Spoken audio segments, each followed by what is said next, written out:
حضور اکرم صلی اللہ علیہ وآلہ وسلم نے چاند کی طرف اشارہ کیا تو چاند دو حصوں میں تقسیم ہو گیا، چاند کے دو ٹکڑے ہو گئے۔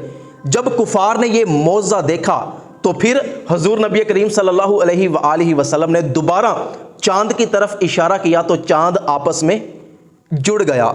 حضور اکرم صلی اللہ علیہ وآلہ وسلم کا ایک ایسا عظیم الشان معجزہ جس کو قرآن نے خود بیان کیا ہے، اقتربت الساعۃ وانشق القمر۔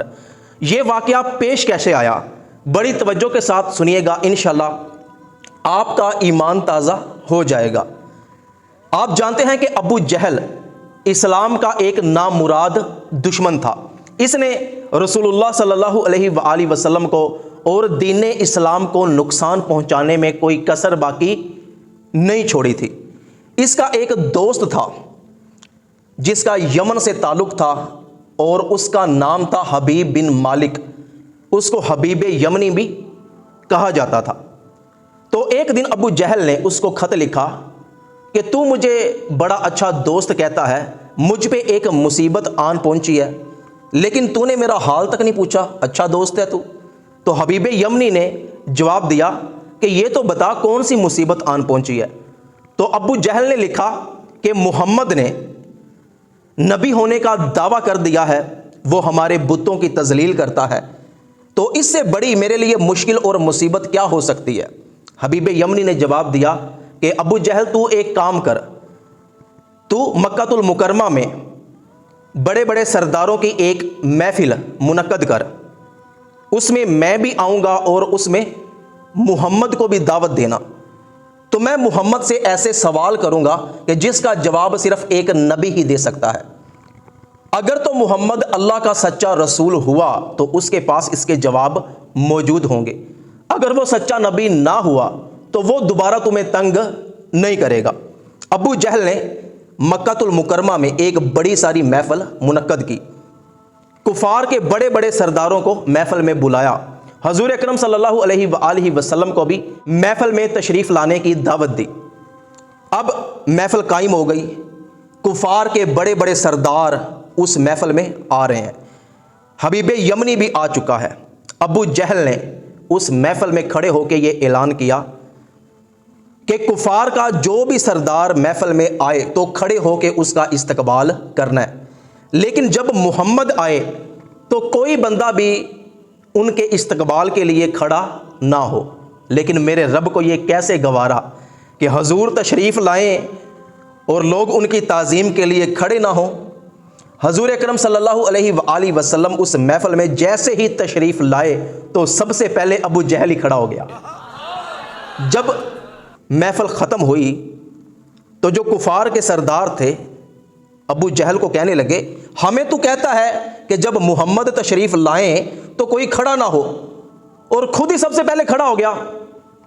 ابو جہل نے کہا کہ میرا قطعاً یہ ارادہ نہیں تھا کہ میں ان کی تعظیم کے لیے کھڑا ہوں، لیکن کسی اندیکھی طاقت نے مجھے کانوں سے پکڑ کے کھڑا کر دیا۔ اگر میں کھڑا نہ ہوتا تو میرے کان جڑ سے اکھڑ جانے تھے۔ جب ابو جہل کھڑا ہوا تو پھر سارے سردار کھڑے ہو گئے۔ اب جب حبیب یمنی نے حضور اکرم صلی اللہ علیہ وآلہ وسلم کو دیکھا تو دل یہ بول اٹھا کہ جس کا چہرہ اتنا نورانی ہے وہ جھوٹا نہیں ہو سکتا۔ لیکن پھر بھی کچھ سوال تھے۔ حبیب یمنی نے نبی کریم صلی اللہ علیہ وآلہ وسلم کی بارگاہ میں عرض کیا کہ اگر آپ واقعی اللہ پاک کے سچے نبی ہو تو اللہ نے ہر نبی کو معجزے عطا کیے ہیں۔ حبیب یمنی نے کہا کہ اے محمد، میں تجھ سے دو باتوں کا سوال کروں گا۔ ایک سوال ہوگا ظاہری جو سب لوگوں کو اس کا جواب نظر آئے گا، ایک سوال ہوگا باطنی، ایسی بات جو صرف میرے دل میں ہوگی، یہاں پہ کسی بھی بندے کو اس بات کا علم نہیں ہے۔ تو جو اللہ کا نبی ہوتا ہے وہ دلوں کا حال جانتا ہے، تو آپ مجھے بتائیں گے کہ میرے دل میں کیا ہے۔ حضور اکرم صلی اللہ علیہ وآلہ وسلم نے مسکرا کے ارشاد فرمایا کہ حبیب تو یہ بتا کہ پہلے تجھے تیرے کس سوال کا جواب چاہیے۔ حبیب یمنی نے کہا کہ اوپر آسمان کی طرف محمد دیکھو، 14ویں رات کا چاند چمک رہا ہے، آپ اس چاند کے دو ٹکڑے کر کے دکھا دیں، میں مان جاؤں گا کہ آپ اللہ پاک کے سچے نبی ہیں۔ حضور اکرم صلی اللہ علیہ وآلہ وسلم مسکرائے پھر حضور اکرم صلی اللہ علیہ وآلہ وسلم نے چاند کی طرف اشارہ کیا تو چاند دو حصوں میں تقسیم ہو گیا۔ اب کافروں کی آنکھیں پھٹی کی پھٹی رہ گئی۔ چاند کا ایک حصہ پہاڑ کے اس طرف، دوسرا حصہ پہاڑ کے اس طرف۔ حبیب یمنی نے جب یہ معجزہ دیکھا تو دل میں یہ فیصلہ کر لیا کہ یہ واقعی اللہ کے سچے نبی ہے، میں ایمان لے آؤں گا۔ تو پھر حضور اکرم صلی اللہ علیہ وآلہ وسلم کو حبیب یمنی نے کہا کہ اے محمد اب آپ چاند کو جوڑ دو۔ حضور اکرم صلی اللہ علیہ وآلہ وسلم نے دوبارہ چاند کی طرف اشارہ کیا تو چاند آپس میں جڑ گیا۔ اب حبیب یمنی نے دوسرا سوال نبی کریم صلی اللہ علیہ وآلہ وسلم سے یہ کیا کہ اے محمد یہ بتاؤ کہ اس وقت میرے دل میں کون سی بات ہے۔ حضور اکرم صلی اللہ علیہ وآلہ وسلم نے ارشاد فرمایا کہ اے حبیب سن، تیری ایک بیٹی ہے جو پیروں سے معذور ہے اور منہ سے گونگی ہے اور وہ بیمار ہے، اور اس بات کا یہاں پہ کسی کو بھی علم نہیں ہے۔ تیرے دل میں اس وقت یہ بات چل رہی ہے، جا کر اس کو گھر دیکھ، اللہ نے اس کی معذوری بھی ٹھیک کر دی ہے، اس نے بولنا بھی شروع کر دیا۔ اب حبیب یمنی کو سارا کچھ بھول گیا کہ کہاں پہ ابو جہل، کہاں پہ کفار کے سردار، اس کو اپنی بیٹی کی فکر لگ گئی۔ حبیب یمنی کو بس اپنی بیٹی کی فکر ہونے لگی۔ وہ سوچنے لگا کہ اگر محمد نے یہ کہہ دیا ہے کہ تیری بیٹی ٹھیک ہو گئی تو مطلب وہ ٹھیک ہو گئی۔ حبیب یمنی نے فوراً کلمہ پڑھا، اس نے اپنا گھوڑا پکڑا اور اپنے گھر کی طرف نکل گیا۔ جب وہ گھر پہنچا، جا کے اس نے اپنا دروازہ کھٹکایا تو وہ بیٹی جو بچپن سے معذور تھی، منہ سے بول نہیں سکتی تھی، اس نے پیروں پہ چل کے باہر کا دروازہ کھولا۔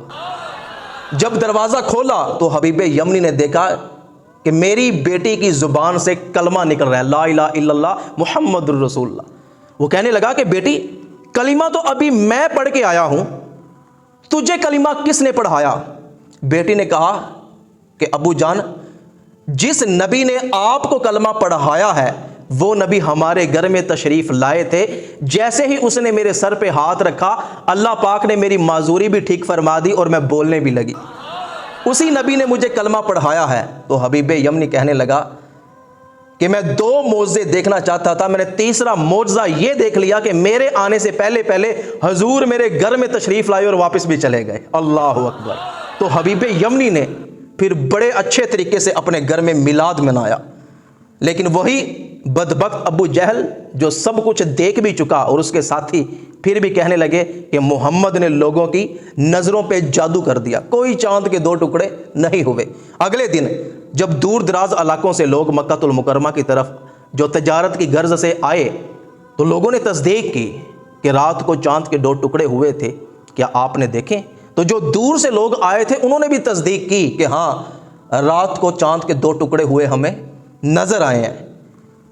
تو آج بھی اگر کہا جائے کہ حضور کی آمد کی خوشی منائیں تو جن کے دل میں ایمان ہے، جن کے دل میں حضور کی محبت ہے، وہ آج بھی حضور کی آمد پہ جشن مناتے ہیں، میلاد مناتے ہیں۔ اور ابو جہل کی اولادوں میں سے آج بھی ابو جہل کا خون کچھ لوگوں کے جسموں میں گردش کرتا ہے، اور جب حضور کی آمد کی بات آئے تو انہیں تکلیف ہوتی ہے۔ 14 اگست گزری ہے، جھنڈیاں بھی لگائیں، نئے سوٹ بھی لیے، باجے بھی لیے، پتہ نہیں کیا کیا کیا، پھر کسی کو یہ خیال نہیں آیا اب میلاد کا موقع ہے تو گھروں کو سجایا جا رہا ہے، گلیوں کو سجایا جا رہا ہے۔ اب یہ تکلیف ہو رہی ہے کہ جو پیسے یہاں پہ لگائے جا رہے ہیں کسی غریب کو دے دیتے۔